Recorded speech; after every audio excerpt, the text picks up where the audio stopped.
Hey crafty people, it's Tasha here for Trinity Stamps. Today I'm going to be creating a holiday card and I'm going to be making a custom textured background.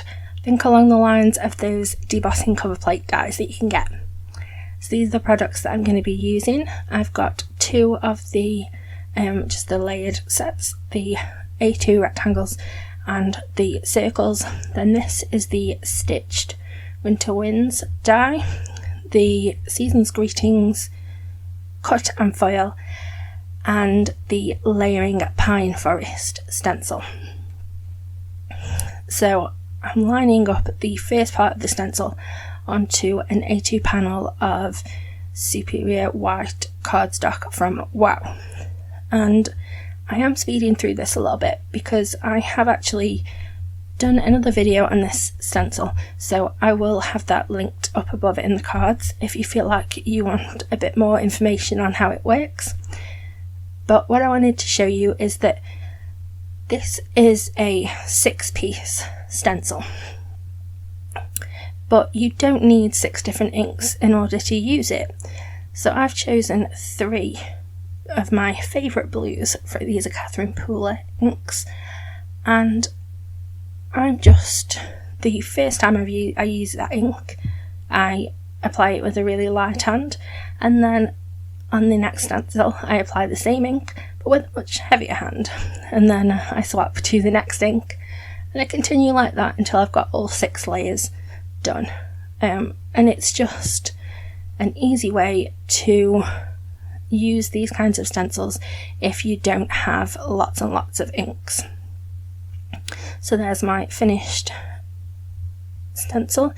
Then this is the liquid pixie dust from Ink on 3, and I'm just showing you there that it does settle when you've not been using it, but it mixes up really quickly. There's a little ball bearing in there, so just give it a really good shake. You'll hear that ball kind of batting around inside there, and you can see that it's all mixed back together nicely. So if you have it and it looks like mine did at first, don't worry.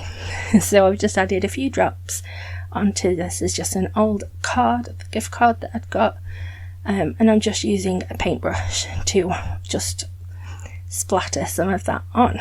So I'm going to set that aside to dry, and then now is when we're going to work on a background.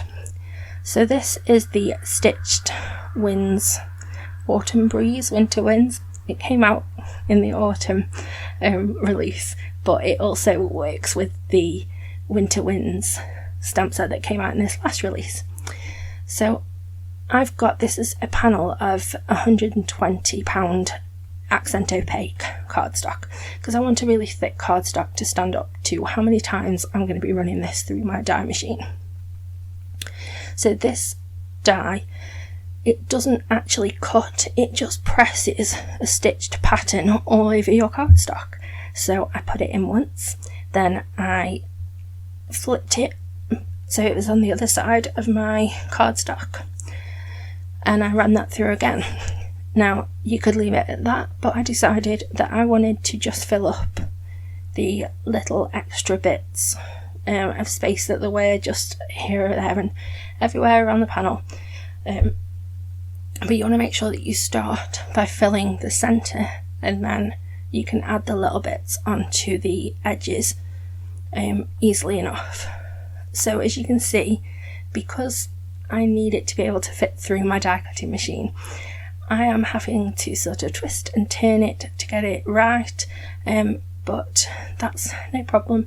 And when I'm finished, I have this really awesome textured background without having to invest in one of those cover plate dies, because you know, not all of us have the funds to buy everything like that, am I right? So I like to repurpose what I've got.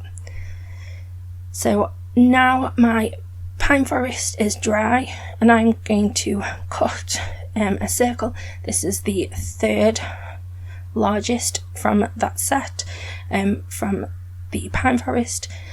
And then I'm cutting the next size up from some blue textured metallic-y cardstock that I've got.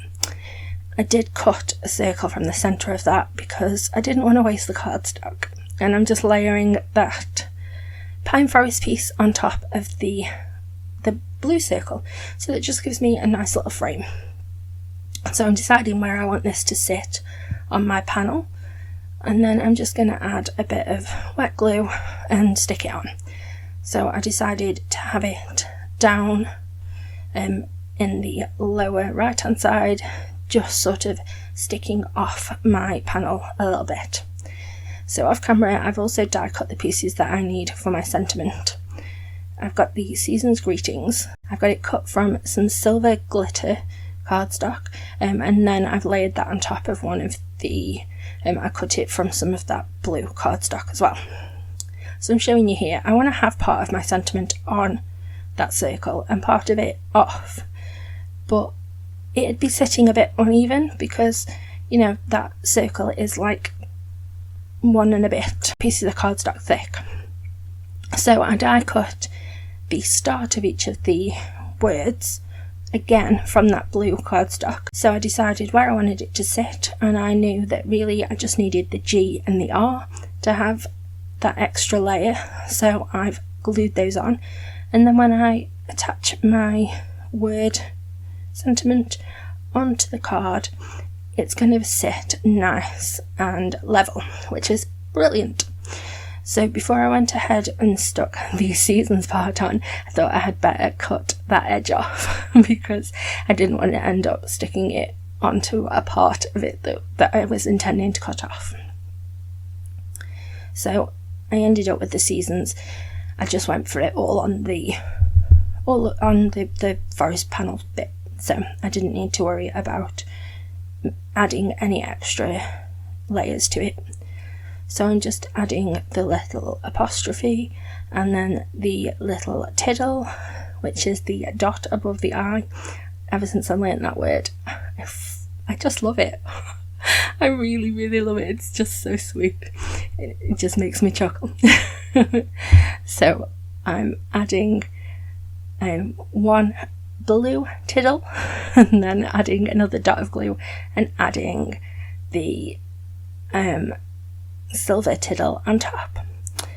I did decide to accent my card with some of the silver gems, just sort of place them randomly around that circle. So that's my card.